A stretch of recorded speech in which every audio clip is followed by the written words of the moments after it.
Boa tarde a todos e todas. Bem-vindos ao ciclo de palestras, de seminários sobre tecnologias digitais e línguas indígenas.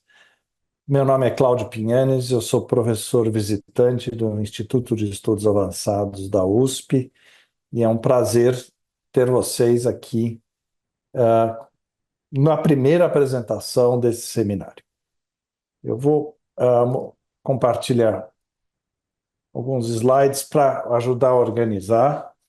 Ah, Primeiro, essa é uma série de apresentações, de 7 apresentações ao longo dos próximos meses. Todas terão transmissão do IEA USP via esse link que está na tela que vocês podem usar, www.ieausp.br, ao vivo. Para perguntas e comentários, por favor, usem esse e-mail que está listado aí na parte de baixo e é responde@usp.br, tá? Perguntas feitas no chat do YouTube não chegam para mim ou para os futuros palestrantes. Por favor, usem somente esse caminho aí. Eu vou começar me apresentando, contar um pouquinho de quem eu sou. Depois eu vou falar um pouco sobre o contexto e motivação desse ciclo de apresentações, desse seminário, e aí falar um pouco, aí, depois das motivações a respeito de como esse seminário vai funcionar, e aí eu vou fazer uma primeira apresentação introdutória, falar alguns temas, falar um pouco também do meu trabalho, num projeto que a gente tem desenvolvido em torno dessa questão de tecnologias digitais, no caso específico para fomento de vitalização de línguas indígenas. Tá? Eu, estou como professor visitante do Instituto dos Avançados, eu sou pesquisador principal do laboratório da IBM Research no Brasil, sou também o vice-diretor do Centro de Inteligência Artificial que a USP, a IBM e a FAPESP tem ah, na, na, na USP, sim, ele fica locado na USP. Tá? A minha formação é em computação. Eu tenho mais de 40 anos de trabalho de inteligência artificial, fui professor da USP, trabalho na IBM Research, nos laboratórios da IBM há mais de 25 anos. O meu envolvimento com línguas indígenas é muito mais recente. Em função disso, eu trabalho com uma série de parceiros excelentes do Departamento de Linguística da USP, mas isso eu vou falar mais para frente. Só para entender também o contexto que eu venho, a IBM Research, para quem não sabe, é o braço de pesquisa da IBM, vários laboratórios no mundo inteiro. Nós temos um aqui no Brasil, com em torno de 100 pesquisadores, São Paulo, Rio. E como parte das alianças da IBM Research aqui no Brasil, a gente tem uma parceria grande com a USP, no Centro de Inteligência Artificial, está completando 4 anos, uma iniciativa que envolve a FAPESP, e que hoje congrega mais de 100 professores, 100 alunos, tem instalações em 4 campos, explora diversas áreas de aplicação e de ciência básica em inteligência artificial. Em particular, tem um projeto grande, que eu vou contar um pouco mais para vocês no final, a respeito de uso de inteligência artificial em línguas indígenas, tá? Mas eu queria, na verdade, começar essa conversa de hoje falando um pouquinho da motivação que me levou a propor esse seminário ao IEA e agora está executando, tá? E o contexto em que se encontra os trabalhos que eu vou discutir, principalmente os trabalhos que a gente vai ver ao longo desses próximos meses neste seminário. Uma questão fundamental que eu não sei se todas as pessoas estão cientes, e desculpa para quem já sabe isso muito bem, mas é que a diversidade linguística global está diminuindo. Hoje a gente tem cerca de 7 mil línguas no mundo todo, e quase metade dessas línguas estão ameaçadas de desaparecer de alguma forma. Geralmente, quando a gente fala em desaparecer, estamos falando que é o, o último ou a última falante nativo morreu e ninguém mais sabe falar a língua, falar ou usar, tá? Dessas 7.000 línguas, 4.000 dessas línguas são faladas por povos indígenas, por 370 milhões de pessoas no mundo todo. Ou seja, a questão de diversidade linguística hoje ela é predominantemente puxada pelo seu uso por povos indígenas, daí a importância desse tema, né, para povos indígenas e para a questão de diversidade linguística. Mas o mais problemático disso tudo é que 95% dessas línguas podem estar extintas nos próximos anos. E aí, à esquerda, vocês veem um mapa das línguas ameaçadas, tem um atlas da Unesco que coleta, por exemplo, esses dados, tá? E tem também esse gráfico que mostra as porcentagens das línguas de acordo com essa escala que diz que, embora cerca de 60% das línguas estejam estáveis, eu tenho um número grande de línguas em diferentes estados de ameaça, aproximadamente 15% delas num estado bastante grave de ameaça de desaparecer. E é interessante que o mundo, de modo geral, ele tem uma, ele tem uma complacência em relação ao desaparecimento de uma língua que é muito maior do que, por exemplo, o desaparecimento de uma espécie ou com a destruição de um monumento histórico. E no fundo, a língua a perda de uma língua é uma tremenda perda para o patrimônio humano de conhecimento. É uma perda tão maior do que esse, como eu estou mostrando nessa foto, quando o Talibã destruiu uma estátua de Buda. Eu acho, ele é muito, eu em muitos sentidos eu acho ele muito maior, mas infelizmente ainda há uma falta de conhecimento, de discernimento no mundo a respeito da gravidade desse problema de perder-se línguas. E isso é um fenômeno que provavelmente vai acontecer de uma maneira muito forte neste século, e, portanto, nós temos que pensar em maneiras de evitar essa perda, tá? Tanto do ponto de vista do povo que a fala, como do ponto de vista da humanidade em geral, da perda dos conhecimentos, da capacidade, da maneira de pensar que uma língua tem. Só para dar um mapa para vocês, tá? Em relação às Américas, tá? Para entender onde é que a gente se situa, aí a gente tem diferente, tem o número de línguas, de um gráfico que mostra o número de línguas nas Américas de acordo com o número de falantes, tá? Então a gente vê que línguas que estão bastante estáveis, que tem mais de 1 milhão de falantes, a gente só tem 6 línguas nas Américas, incluindo a mais falada, que é o Guarani Paraguaio, tem o Quechua e uma série e algumas outras línguas. Aí tem um outro grupo que é essas línguas de entre 100 mil e 1 milhão de falantes, tem 30 línguas, também relativamente estáveis, tá? Línguas como o Mapuche, o Navarro. E aí, em amarelo, começam as línguas que estão numa situação. Eu tenho um número menor de falantes, entre 1.000 e 10.000, é um número muito grande de línguas, tá? Cerca de 160, tá?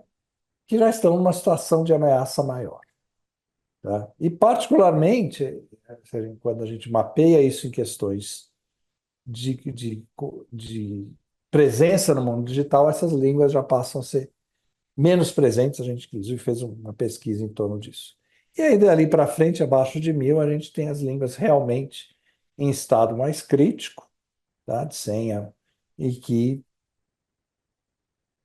em muitos casos, o trabalho hoje é mais de documentação e até, infelizmente, de tentar preservar. Então, essa é a situação das Américas. Eu tenho línguas bastante vitais, indígenas, bastante vitalizadas, mas não é verdade para o caso do Brasil. O Brasil, de acordo com o censo de 2010, que tem alguns, a gente sabe que tem alguns problemas, a língua mais falada no Brasil é o ticuna, cerca de 47 mil. Isso aí provavelmente vai ser revisado pelo censo de 2020. Tem Guarani Kaiowá, tem o Caigangue, em torno de 5 línguas entre 10 mil e 20 mil só, tá? Muito dispersas em áreas, também por povos que têm suas próprias, estão também muitas vezes em condições de ameaça, como existência como povos, tá? Você tem à esquerda é um mapa aproximado das principais línguas e grupos linguísticos no Brasil. Aí tem também essas línguas que têm entre 1.000 e 10 mil falantes, como Guajajara, como Tucano, como Guarani-Biá, tá?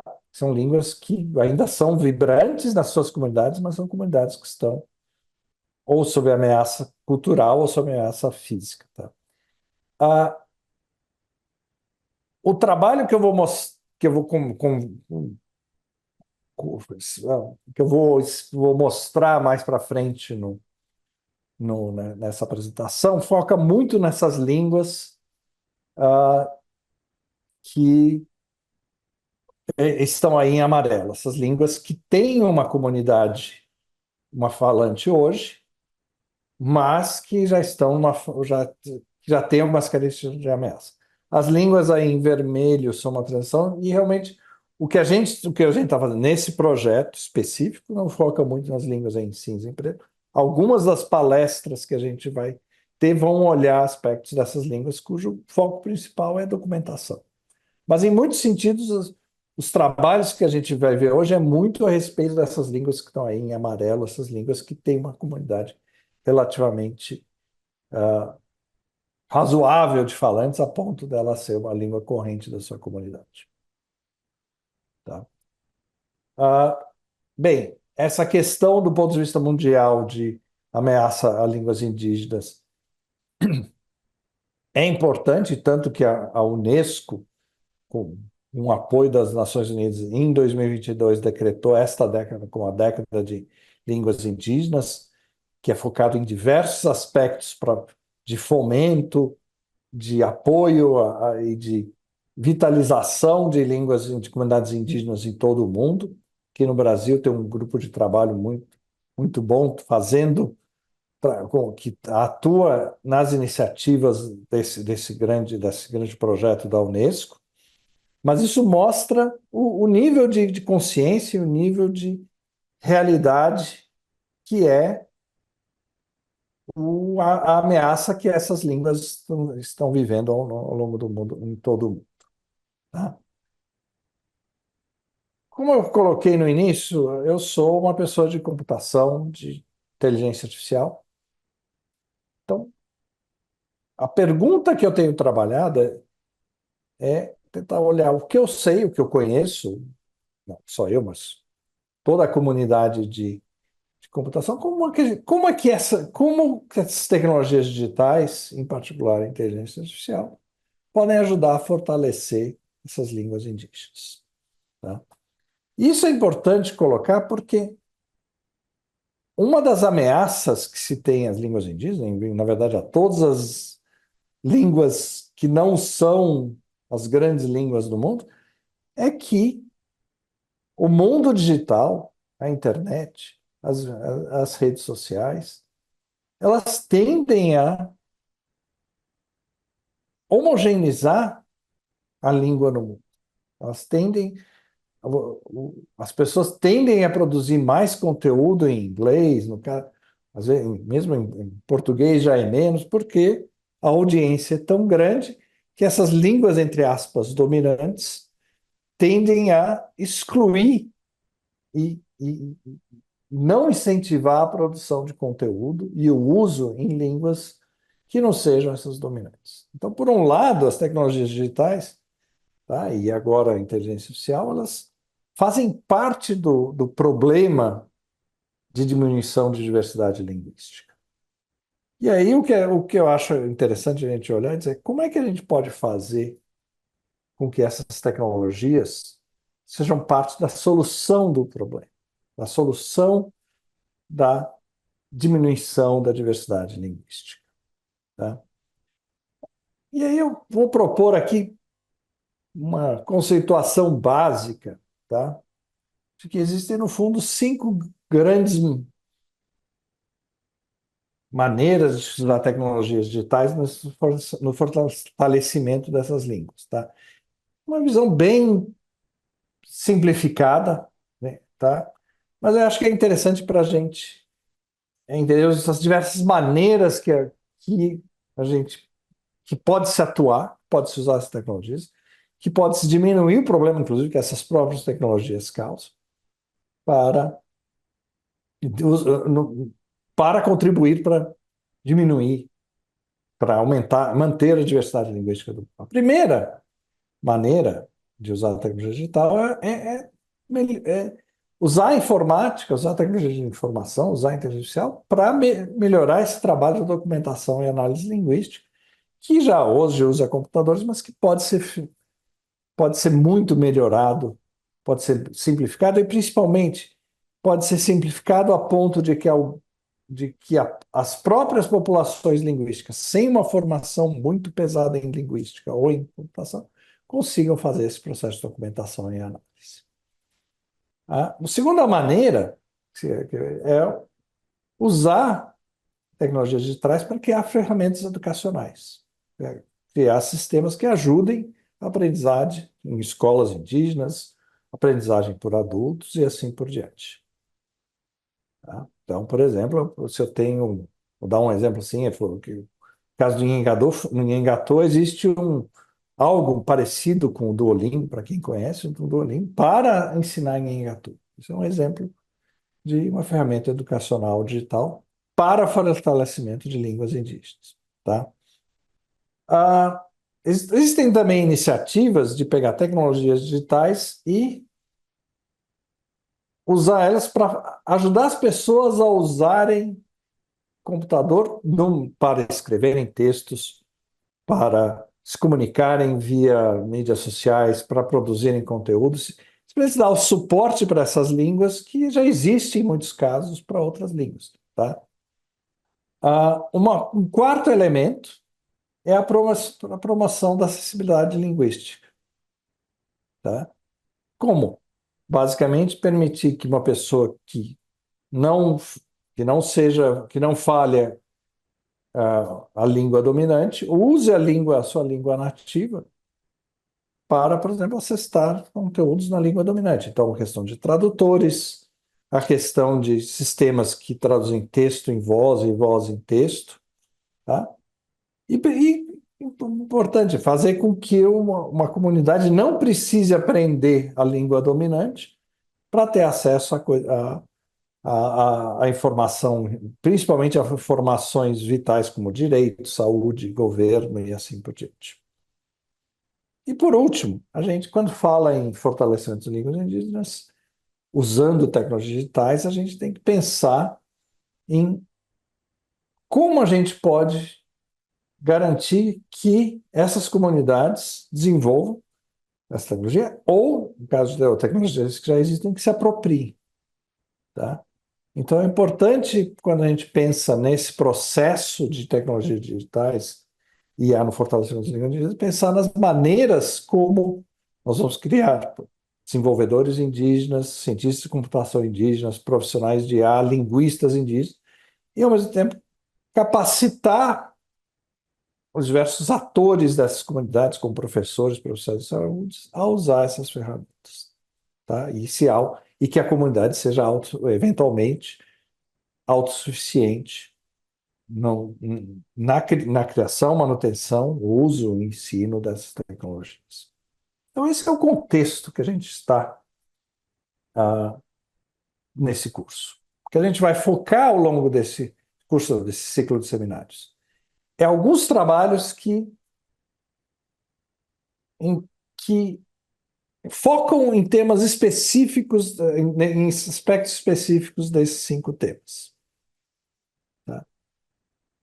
E aí eu vou começar a entrar aqui na parte de explicar o qual é o curso. Tá? Se vocês tiverem perguntas, comentários a respeito dessa primeira parte da apresentação, de contexto e motivação, por favor, encaminhe novamente aí a responde@usp.br, que aí vai ser passado para mim. Muito bem, vamos falar um pouquinho desse ciclo. tá? Que está sendo promovido pelo Instituto de Estudos Avançados da USP, tá? Então, esse ciclo será de setembro a dezembro deste ano. Tem 6 seminários, incluindo esse, mais uma mesa redonda ao final. Esse ciclo realmente é o objetivo mostrar um panorama da área em relação a línguas indígenas do Brasil, tá? Visando muito melhorar a coordenação, a integração de trabalhos. Em particular, a comunidade de pessoas de computação e de profissionais da área digital, eu acho que está muito desconectada. Então, uma das funções desse seminário talvez é um pouco dar visibilidade, trazer um pouco, tentar formar uma comunidade. Comunidade, a gente olhando, a comunidade de linguistas que trabalham na área indígena, a comunidade de indígenas que estão interessados no tema são muito mais organizadas que o pessoal da computação. Então, um pouco, um pouco do foco desse ciclo é mostrar o que está sendo feito e tentar atrair novas pessoas, principalmente da área da computação, mas também de outras áreas, para trabalhar nesse espaço de intersecção entre tecnologias digitais e línguas indígenas, tá? Então, como que eu estruturei isso? Pelo menos ao longo dessa primeira versão desse ciclo, que será esse ano. Mas de apresentação de alguns pesquisadores de trabalhos que eu conheço, acadêmicos, tem profissionais, tem empreendedores que usam tecnologias digitais em línguas indígenas do Brasil, visando fortalecimento dentro daquelas 5 visões. A ideia é ter palestras de conteúdo técnico, mas acessíveis a quem tenha conhecimentos básicos de tecnologias digitais. Algumas palestras provavelmente menos, outras serão mais, e no final a ideia é ter uma mesa redonda sobre ética e soberania. É público e gratuito. Infelizmente, esta versão desse ciclo eu não tenho como prover certificação, tá? Vocês têm aí o website. Então, esse website já lista todas as apresentações, alguma modificação pode acontecer, tá? E as datas que elas ocorrerão. E aqui está um resumo rápido do que vai ser, tá? E tentando mapear aqueles 5 temas principais que eu listei no início, agora há pouco, a respeito de áreas que tecnologias digitais trabalham para o fortalecimento de línguas indígenas, e as palestras. Então, hoje eu faço uma palestra sobre o uso de tecnologias digitais, vou dar alguns exemplos, muito em função do trabalho que a gente faz, em parceria com a USP, entre a IBM Research e a USP. Semana que vem, dia 24, vai ser outra apresentação, somente online, que vai falar sobre tradução, tá? Bom, vai falar o Paulo Cavalim, da IBM Research Brasil, Marcelo Finger, da USP.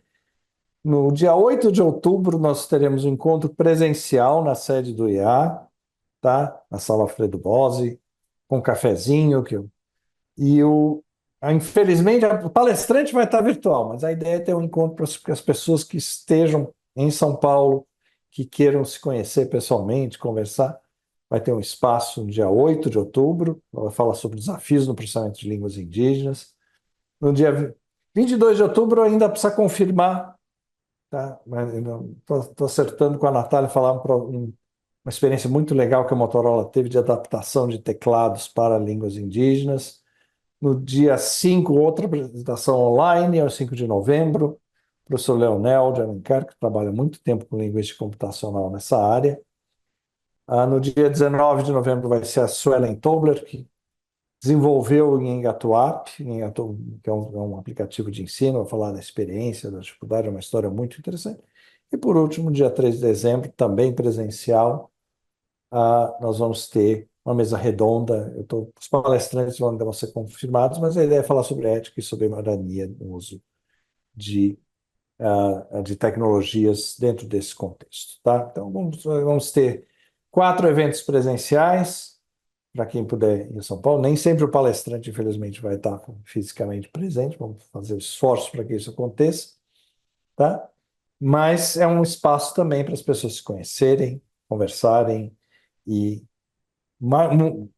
o que nós realmente queremos é interessar pessoas, alunos, pessoas, outros pesquisadores indígenas, pessoas ligadas à questão de línguas indígenas a trabalharem juntas, tá bom? Não vejo ainda pergunta, lembrando, perguntas têm feitas no @usp.br, tá? Falar um pouquinho com uma forma de exemplo do que a gente está tentando cobrir nesse ciclo, falar do meu próprio trabalho, junto com uma série de colegas, a res- que está focando em diversos aspectos de como usar, particularmente inteligência artificial, no fortalecimento das línguas indígenas do Brasil. Tá? Esse aqui é um trabalho conjunto entre a IBM Research e a Universidade de São Paulo, ah, através do Centro de Inteligência Artificial, que eu expliquei agora há pouco. Tá? Isso envolvem pesquisadores da IBM, envolvem pesquisadores e professores da Universidade de São Paulo, tá? Uma equipe muito disciplinar.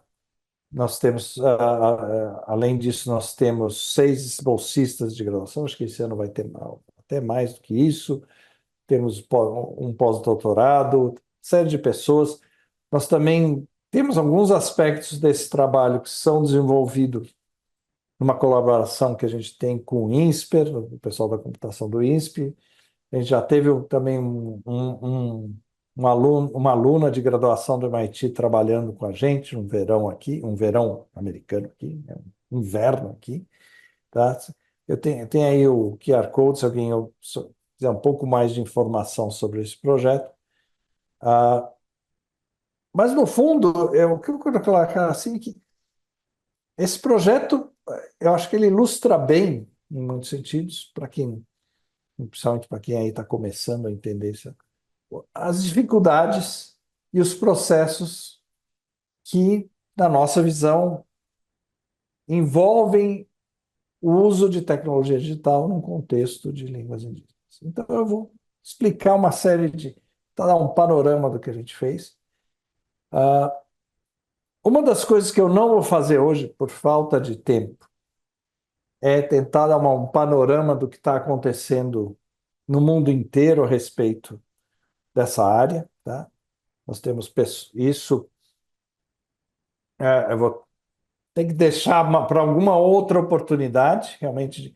Sim, é óbvio que o que está sendo feito aqui no Brasil não é exclusivo daqui, tem pessoas fazendo trabalhos muito interessantes nos Estados Unidos, ah, no Canadá, na Nova Zelândia, na Austrália, em outros países da América do Sul, tá? E também tem então um trabalho a respeito de línguas nativas originárias na África também, que é muito interessante, tá? Mas eu vou não cobrir isso por falta de tempo, mas vou tentar dar uma visão um pouco mais concreta de como tem sido a experiência de trabalhar nessa área e das diversas questões que a gente está trabalhando, tanto técnicas como éticas e de processo. Tá? De novo, aberto a perguntas, caso as pessoas tenham. Enfim, para começar, olhando as 5 grandes áreas que eu listei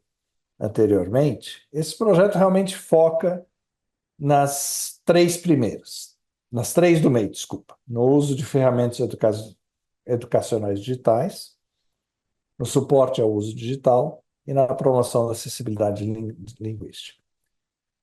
Basicamente, hoje a gente tem 3 grandes linhas de ação. Estamos criando mais uma que está mais ligada à parte de informatização lá do item 1, mas de documentação e análise está começando, eu não vou falar hoje. Mas uma área importante que a gente tem trabalhado é no desenvolvimento de assistentes de escrita, desenvolvimento de sistemas que facilitem a produção de texto, tá? Para uso na criação de material didático, por exemplo, mas também para uso em mídias sociais e outras formas de comunicação. Nós também estamos olhando a questão de como nós podemos portar essas ferramentas para aplicativos como WhatsApp e Android para facilitar o acesso. E temos um trabalho no desenvolvimento de tradutores de línguas brasileiras, de línguas indígenas do Brasil para o português, usando métodos muito recentes, muito modernos em inteligência artificial. Alguém vai olhar e dizer, poxa, mas é uma ênfase enorme em escrita a gente sabe a importância do oral e das línguas indígenas, e a razão para dar esse foco em escrita é uma razão técnica, é a razão de que hoje a inteligência artificial funciona muito melhor para texto do que para voz. Embora isso tende a mudar nos próximos anos, a gente optou por focar no texto inicialmente, porque era, de certa forma, prematuro tentar fazer uma série dessas iniciativas com voz. E provavelmente a gente não conseguiria resultados que seriam suficientemente bons para terem um impacto direto no, na comunidade, nas comunidades de falantes. Tá? Então, dentro das três áreas que eu já falei, assistentes de escrita, aplicativos e tradutores, a gente tem construído protótipos. Eu vou mostrar um deles, que é o do assistente de escrita, que incorpora os tradutores. E a gente tem trabalhado com diversas comunidades indígenas, que eu vou contar a história, comunidades guaranis aqui da cidade de São Paulo, estamos engajando com comunidades cobrem diversas áreas da Amazônia, engajando também com comunidades ali no Alto Rio Negro. É importante, nesse ponto, colocar duas coisas. Primeiro, essa é uma pesquisa feita em parceria entre a IBM e a Universidade de São Paulo. Para a IBM, isso faz parte de um, de um grupo especial de projetos que tem o objetivo de produzir impacto social com inteligência artificial. Não estão, e principalmente assim, o que nós estamos fazendo aqui não tem a função de virar um produto IBM, de virar algo que a IBM vai vender, comercializar. Não. Isso aqui realmente é algo que a gente está fazendo do ponto de vista da IBM, para ter certeza que a inteligência artificial chegue onde ela é precisa. E para isso eu tenho caminhos especiais para trabalhar isso. Nós estamos particularmente tomando cuidado em questão de que o que for criado dentro desse contexto de código seja colocado como open source, fique disponível para ser usado pelas comunidades, por outras comunidades, e que dados linguísticos que caso sejam coletados com as comunidades, não sejam incorporados a produtos IBM e assim por diante. Tá? E, aí, e isso também vale obviamente, para a Universidade de São Paulo, que é a nossa parceira aí. Tá?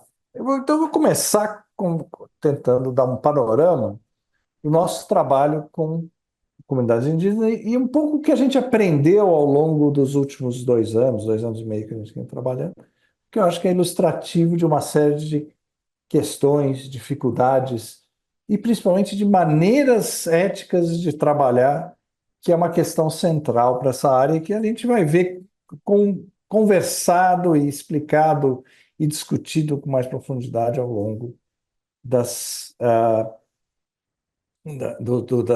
das outras os outros 6 encontros que a gente vai ter. Tá? É importante que a gente em- em- entenda o contexto ético em que isso se encontra, tá? E um documento que norteia muito o trabalho em relação em línguas indígenas, e particularmente a, a essa década da Unesco que eu me referi, é um documento que se chama Los Pinos Declaration, tá? Esse nome é porque foi feito nesse centro que fica na Cidade do México. E um princípio fundamental que é entronizado por esse documento é a noção que, que fala isso aí como se fosse um indígena falando, nada para nós sem nós. Tá?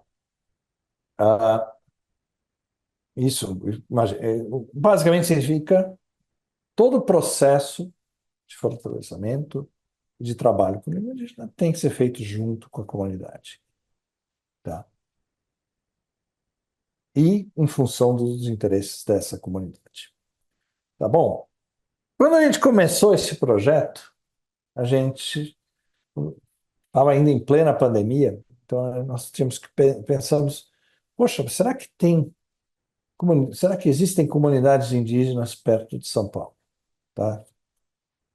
E olha, isso aí é um mapeamento feito por uma das pesquisadoras do projeto de terras indígenas e aldeias indígenas, aqui basicamente aqui na área, sei lá, sudeste de São Paulo, do estado de São Paulo. E olha só a quantidade de aldeias.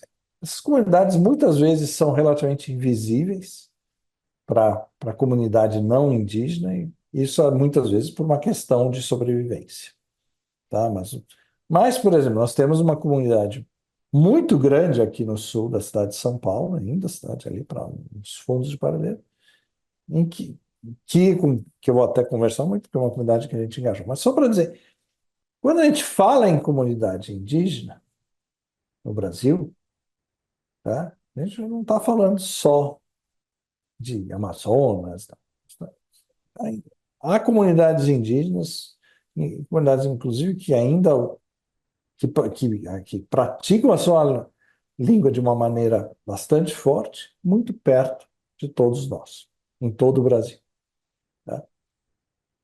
Eu, eu sou um pesquisador há muitos anos, eu acho que eu sou uma pessoa relativamente culta, assim, e eu fiquei, desde esse projeto eu tenho ficado abismado o quanto eu não sabia sobre indígenas, sobre comunidades indígenas do Brasil, sobre línguas e assim por diante. Tá? Ah,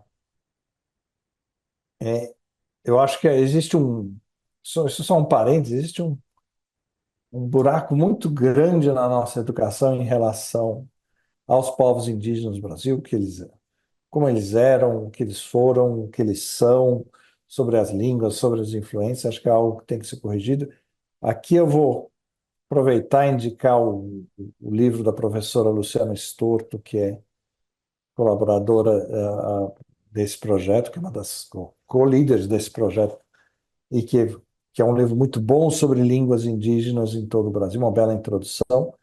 E é uma leitura que eu acho que deveria ser quase obrigatória nos, no,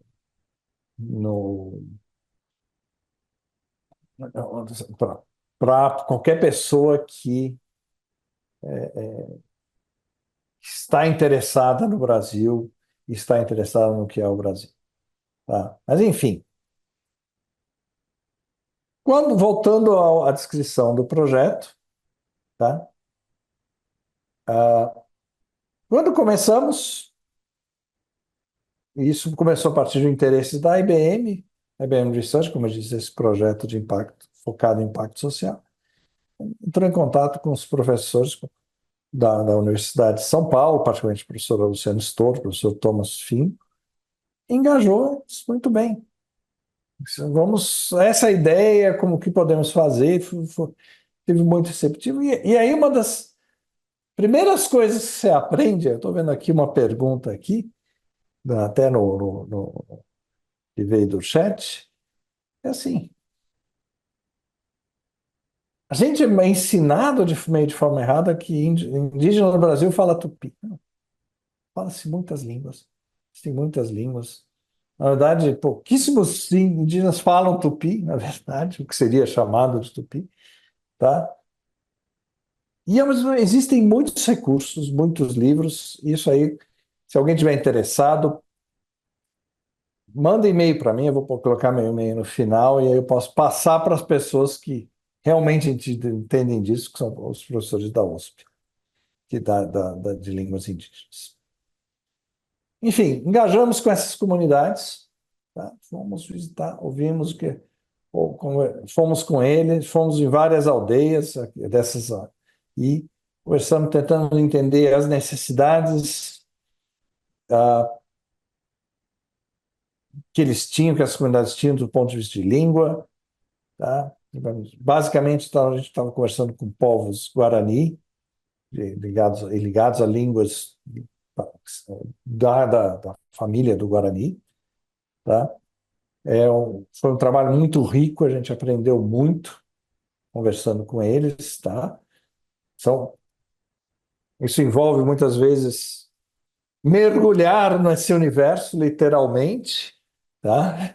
Em alguns casos, mas mais que tudo o que a gente viu foram comunidades que estão muito preocupadas com a associação da língua com a identidade, e algumas delas, a língua indígena é a língua principal na comunidade, aí estão interessadas que as crianças e os jovens saibam não só falar, mas como a ler, escrever e a usar a língua deles no mundo digital, tá?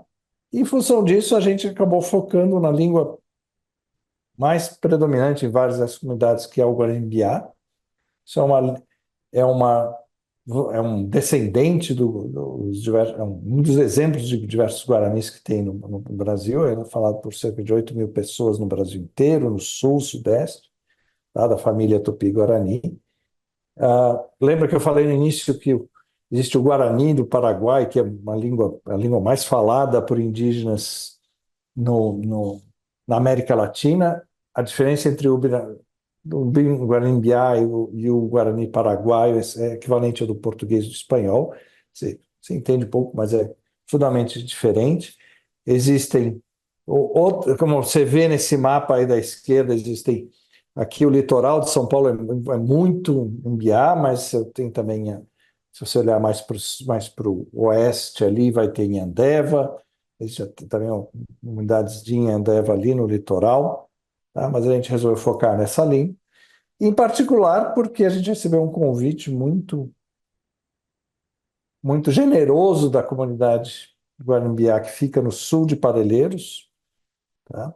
Ali onde, quem conhece aquela área ali perto de Barragem, entre Colônia e Barragem, é uma área indígena que chama o termo da Porã.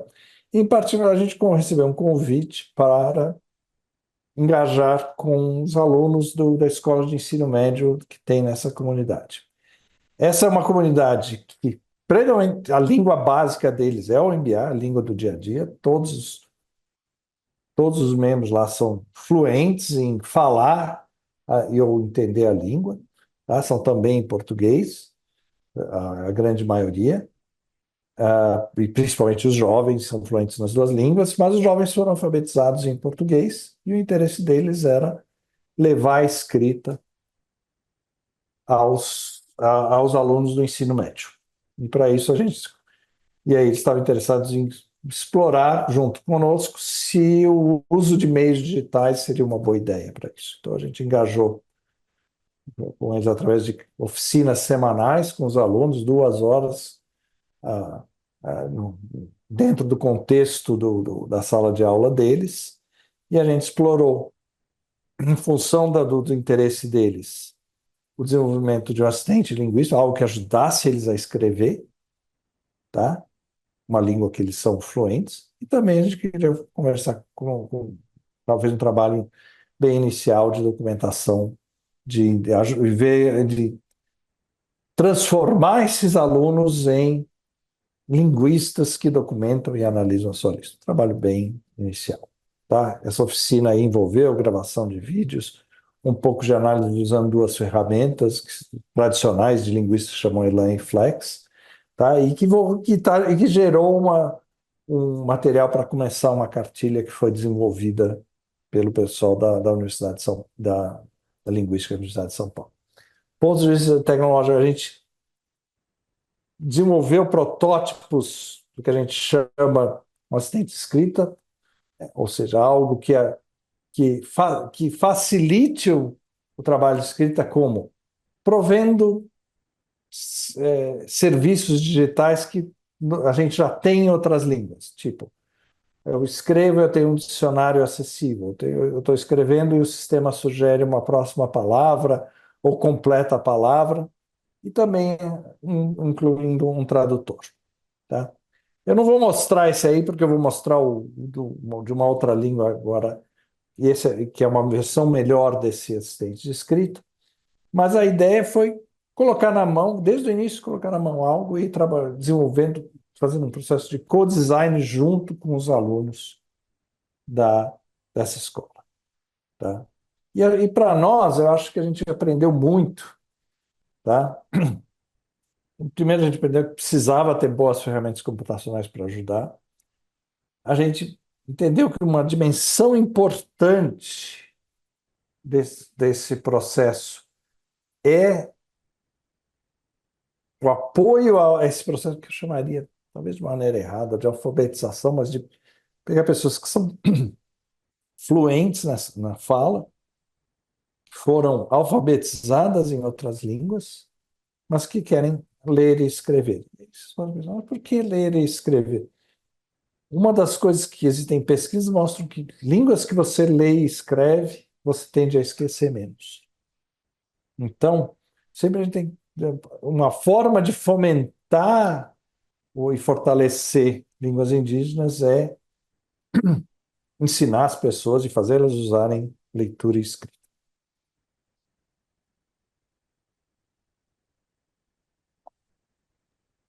Uma outra coisa importante, e eu acho que isso é uma realidade, é que essas habilidades são extremamente diversas, então as ferramentas têm que ser capazes de atender pessoas em níveis muito diferentes de capacidade de escrita. E foi muito interessante porque esse projeto fomentou na comunidade, mano, e, e dessa forma, fomentou assim, fez parte de algo que já estava, de uma discussão que já estava acontecendo na comunidade sobre a internet e sobre preocupações sobre a exposição da língua e da cultura à internet, tá? A internet nessa área tinha chegado muito de uma forma com uma banda melhor, com um acesso melhor, cerca de 2 anos, e havia muita discussão sobre limitação, principalmente para jovens no uso, e uma parte do que esse projeto fez foi tentar mostrar como isso poderia ser usado de uma forma positiva para a comunidade, tá? Esse projeto a gente não continuou em parte porque essa comunidade começou a ficar realmente muito preocupada com essa questão de exposição da língua e da cultura, e eles disseram, não, a gente precisa de um tempo, precisa decidir se faz sim, se realmente a gente quer integrar a nossa educação com esse tipo de ferramenta, com a internet, a gente muito bem, a gente agradeceu muito a eles e começou a pensar em outras oportunidades e outras comunidades com quem a gente poderia trabalhar. E aí, em função, em parte também, porque a gente tinha um especialista de Nhengatu no grupo, que era o professor Tom Fimbo, a gente começou a trabalhar com a comunidade de Nhengatu, tá?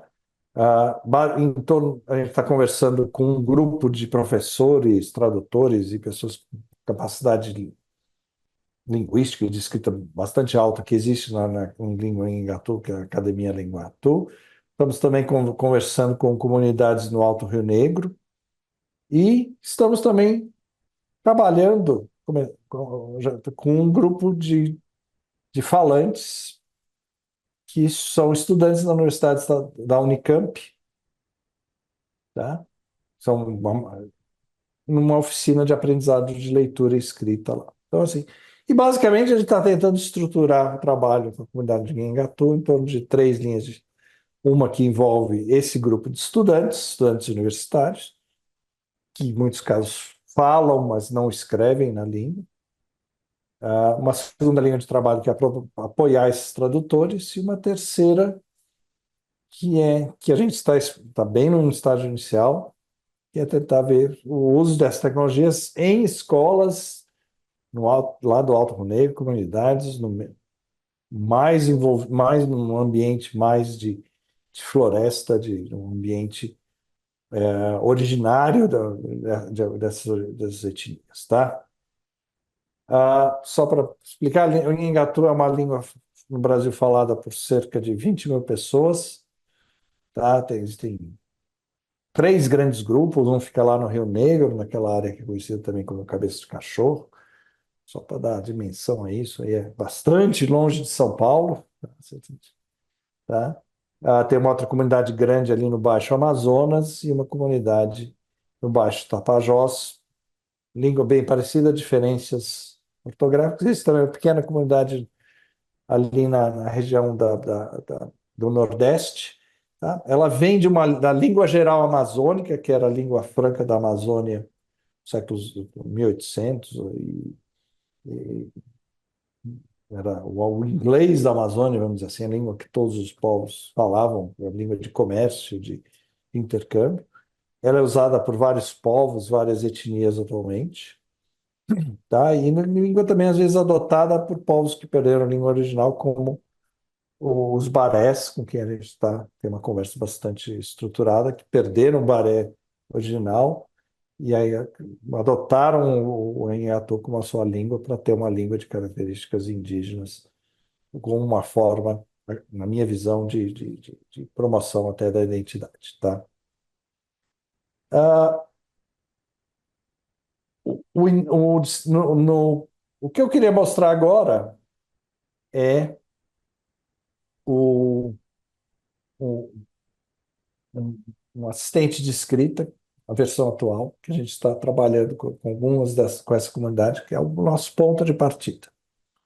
Tá certo? Vou ter que. Eu quero fazer um demo aqui, eu tenho vídeo, mas eu vou fazer um, um demo ao vivo para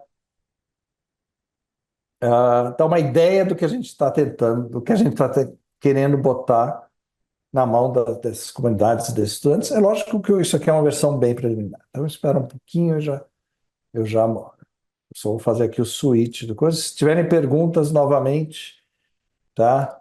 É, coloquem aí no site, por favor. Instantinho só. Eu estou só fazendo aqui o switch para o demo. E aí, tá? Eu só vou falar uma coisa que, infelizmente, eu não falo em Engatu, então eu vou ter que usar uma colinha para fazer o demo, tá bom? Eu vou, deixa eu aqui ajeitar, e aí eu compartilho e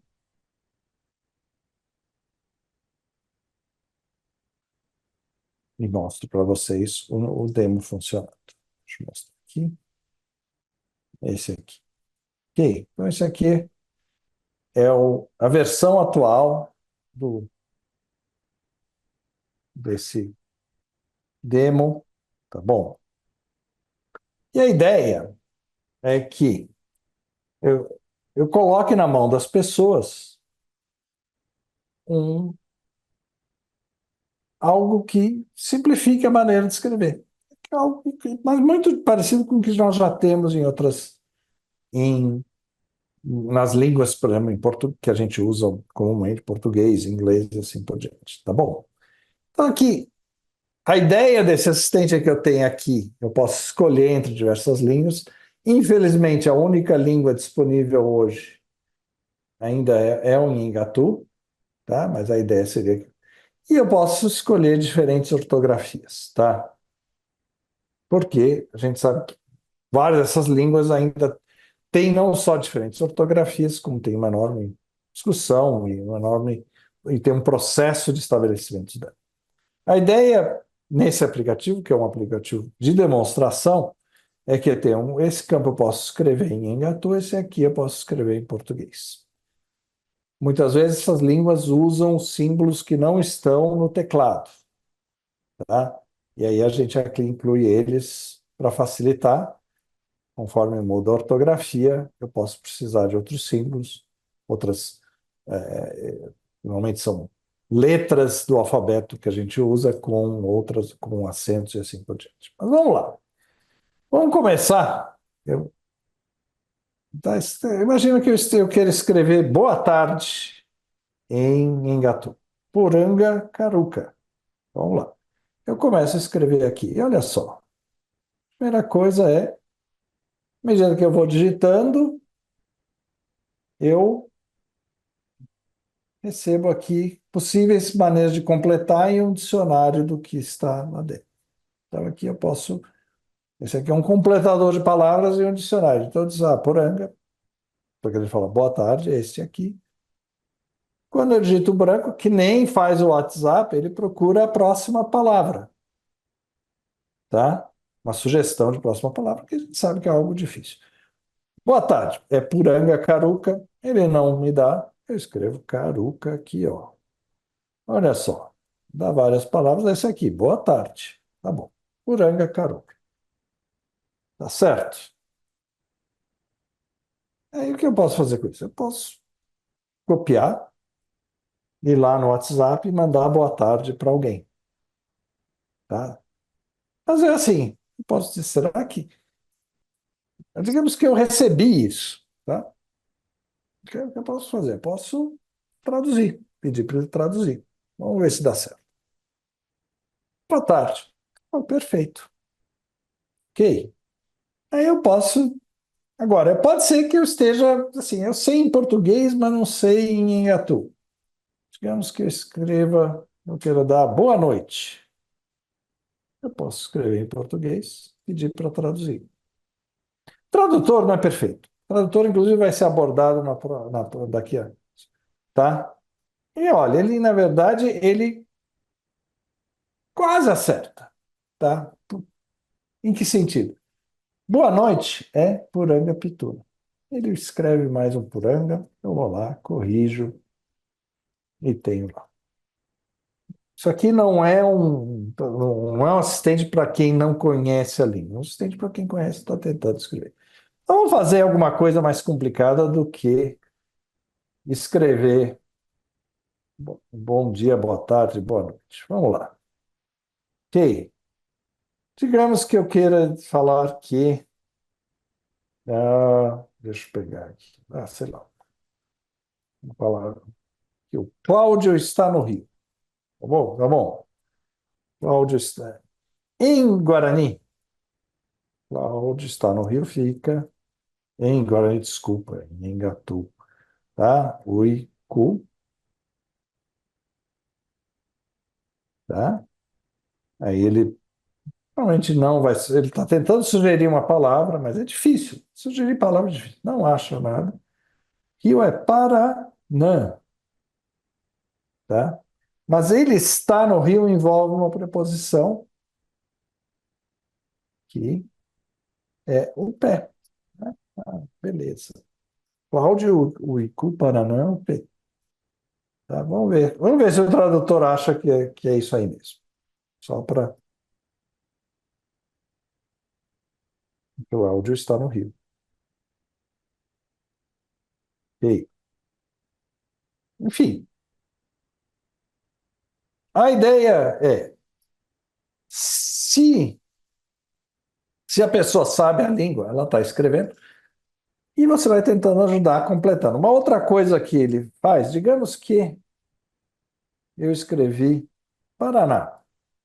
Esqueci o acento. Eu posso apertar aqui e ele tenta checar e ver se tem erros, possíveis erros, tá? Vamos ver se aparece, se ele acha um.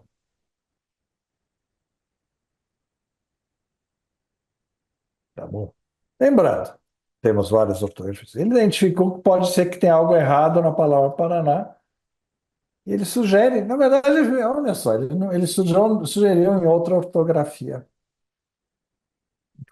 Aí eu digo, não, não, eu gosto desta ortografia e fica por aqui.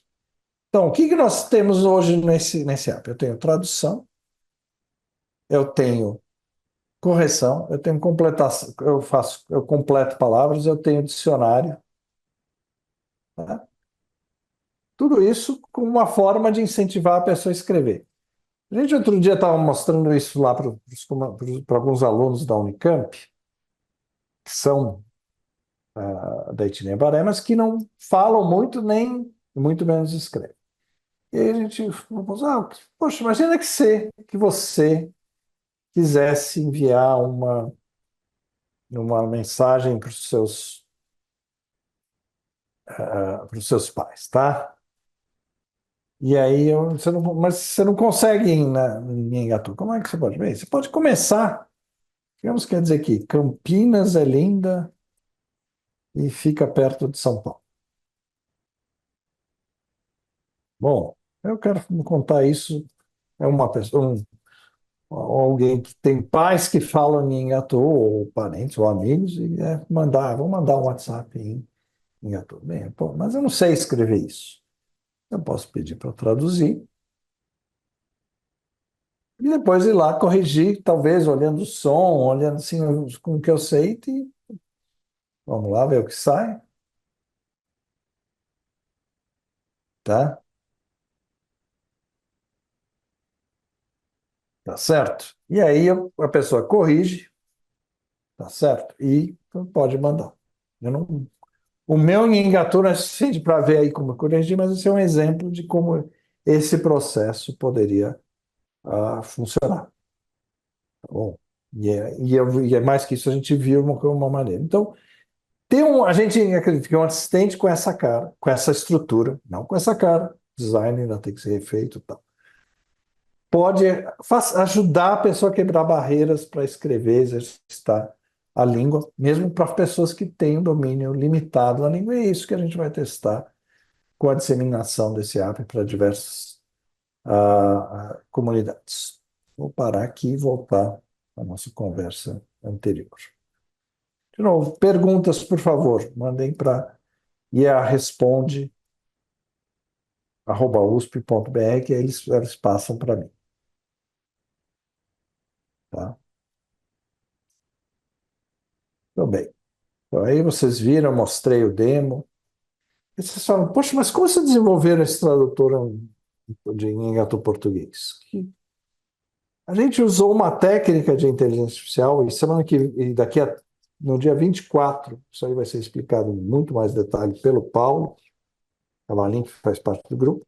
Mas basicamente o que a gente faz é pegar um bom tradutor para uma outra língua, a gente coleta dados que existem em dicionários, coleta pares de sentenças, vamos dizer assim.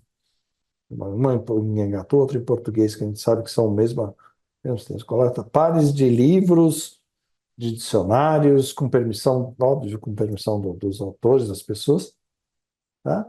E a gente pega um dicionário que já existe para outra língua, no nosso caso, aí a gente era um tradutor do alemão para o inglês, a gente transformou ele usando técnicas muito recentes de inteligência artificial, que a gente chama fine-tuning de grandes modelos de linguagem.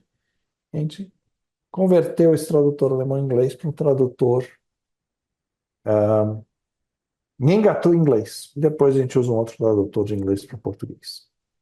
Tá? E aí, quando a gente avaliou isso nos testes, a gente viu que cerca de metade do que esse tradutor produz é exatamente o que se esperava. Aí a gente está lá trabalhando para melhorar, mas ele já é usável nesse instante. Então, uma das grandes barreiras para o uso dessas técnicas que a gente está tendo de inteligência artificial para línguas indígenas, que é a falta de dados, a baixa quantidade de dados, a gente tem mostrado que é possível viver com isso e produzir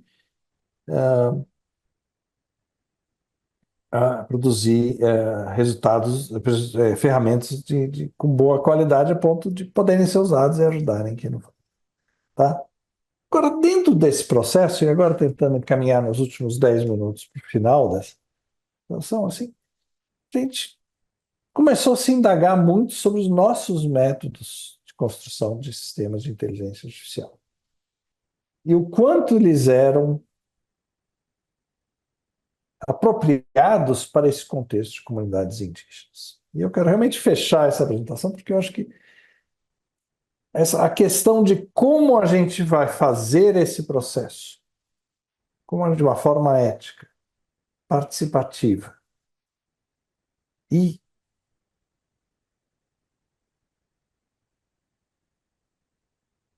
apropriada para esse contexto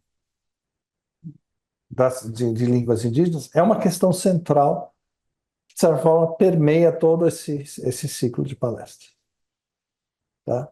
E aqui eu vou colocar uma das visões que a gente teve, algumas ideias que a gente teve sobre isso, para terminar a conversa. Se olhar hoje, eu não vou querer entrar em detalhes aqui, como é que se constrói um sistema de inteligência artificial de um modo geral? A gente coleta dados, aí a gente escolhe o modelo e treina aquele modelo usando esses dados, cria esse modelo, e aí tem um processo em que você pega esse modelo e usa. Então, por exemplo, eu coleto pares de sentenças para fazer um tradutor, pego o modelo e treino ele com esses pares de sentenças, crio um modelo, aí chega uma sentença nova, eu jogo dentro do modelo, eu uso esse modelo, processo esse modelo com essa entrada e produzo a saída correspondente, tá? Em particular, o que a gente tem usado exatamente é usar um modelo que a gente chama já o modelo pronto, um modelo que já funciona para outra língua, e faz um processo de retreinamento, de calibração, ou em inglês vai ser fine-tuning, desse modelo, que isso, os resultados são muito menores, dados a baixa quantidade de dados, que vai ser comum em língua indígena. Mas é baixa, como é uma língua inteira. Baixa quando a gente fala na proporção que esses modelos de hoje de inteligência artificial trabalham. Então, por exemplo, o modelo, o tradutor que a gente usou, o modelo originado, foi treinado com 500 milhões de sentenças. E nós só tínhamos 7.000 de Nhengatu. Mas assim, usando ele como base, se eu quisesse treinar do zero o modelo para o Nhengatu, eu não conseguiria. Mas pegando o modelo existente e retreinando, eu consigo criar um modelo usável. Tá? De onde vêm esses dados de treinamento? No nosso caso. Então, exatamente, vieram de dicionários, de materiais linguísticos, de materiais executivos. Tá? Esse tradutor, o modelo foi esse tradutor alemão-inglês, um tradutor público. Criou-se esses dois tradutores nas duas direções, e aí um tradutor comercial de inglês para português, e aí usou-se dentro do assistente de escrita do Nhengatu. Tá? Uma coisa normal que se faz, tá? Em inteligência artificial, que aí depois, a partir do momento que você começa a ter uso, você coleta dados e usa esses dados para retreinar o modelo. E aí a gente viu que essa é uma questão que é bem mais delicada e complexa no contexto de comunidade de níveis.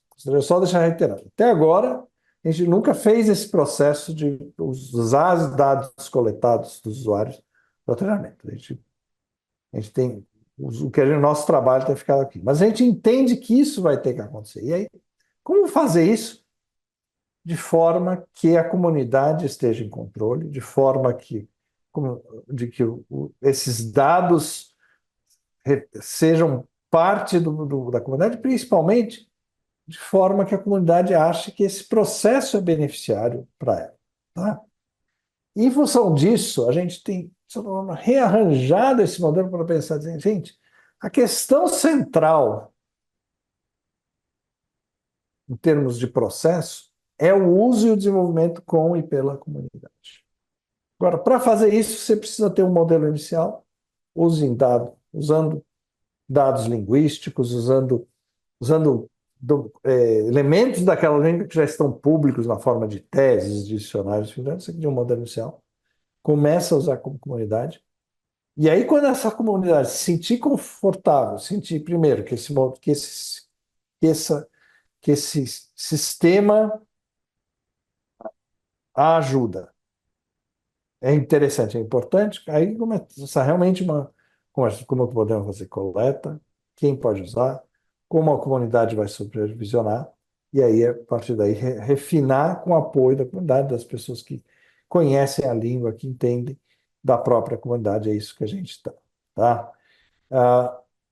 Muito esse processo é o que a gente quer explorar agora com essas comunidades de Nhengatu.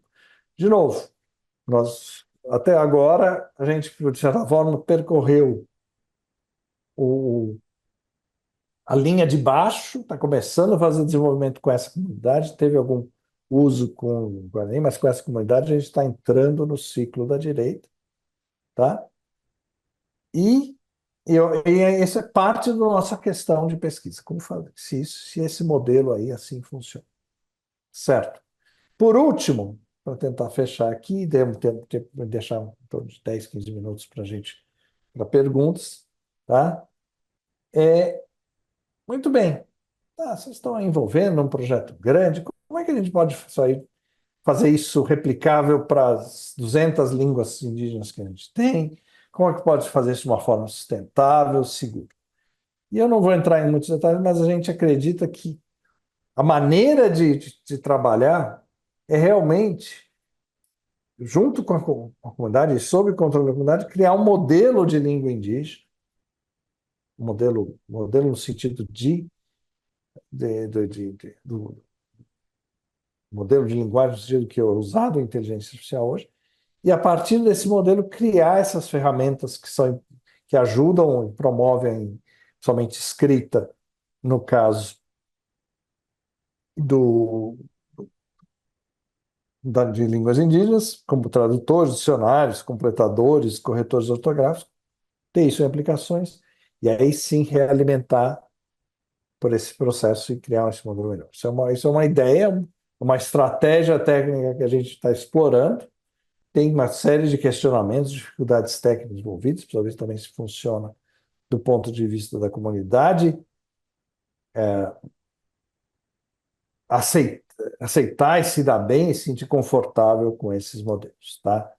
Mas só para terminar, então, essa exploração, em paralelo com esses processos que eu descrevi de desenvolvimento desses modelos, de usar desse desenvolvimento que a gente chama centrado no uso com e pela comunidade, existe uma conversa que precisa ser feita a respeito de soberania de dados digitais do ponto de vista da comunidade indígena e um processo de fomentar a apropriação tecnológica.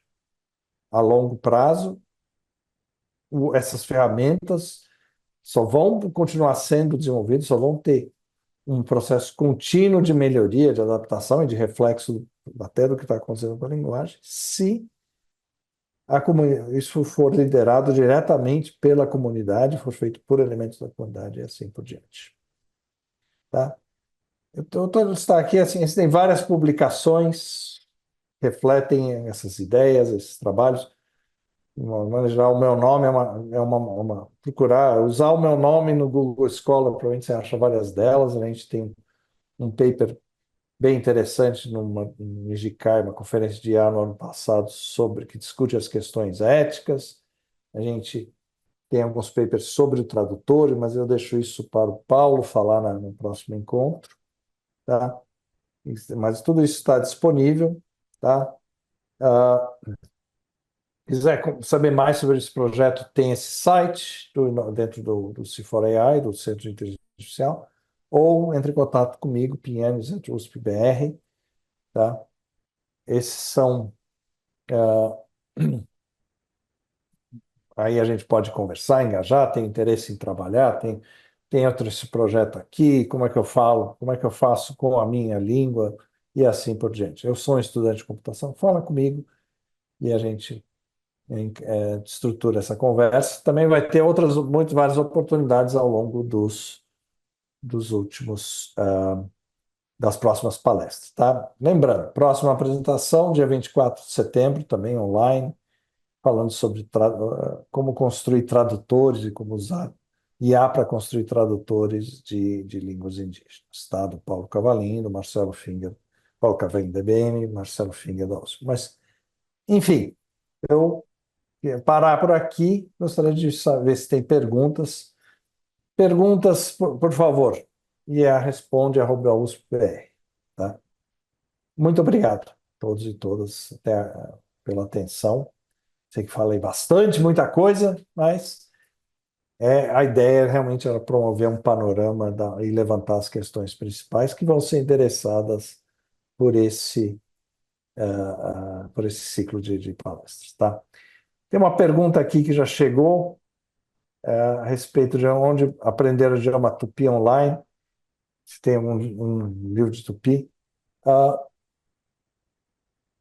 o tupi hoje, embora seja uma língua pouco usada, ou, existe, acho que e aí eu acho que é mais interessante olhar as diversas línguas, particularmente tem no caso do tupi, os que vieram do tupi, os vários guaranis, e aí tem ah, existem vários livros, no caso, por exemplo, e aí o outro também, no caso de Nhengatu, tem o aplicativo que chama Nhengatu App, cuja pessoa que desenvolveu, a Suelen, vai estar aqui num dos seminários. Também tem o curso do professor Navarro, que são livros que podem ser usados, enfim.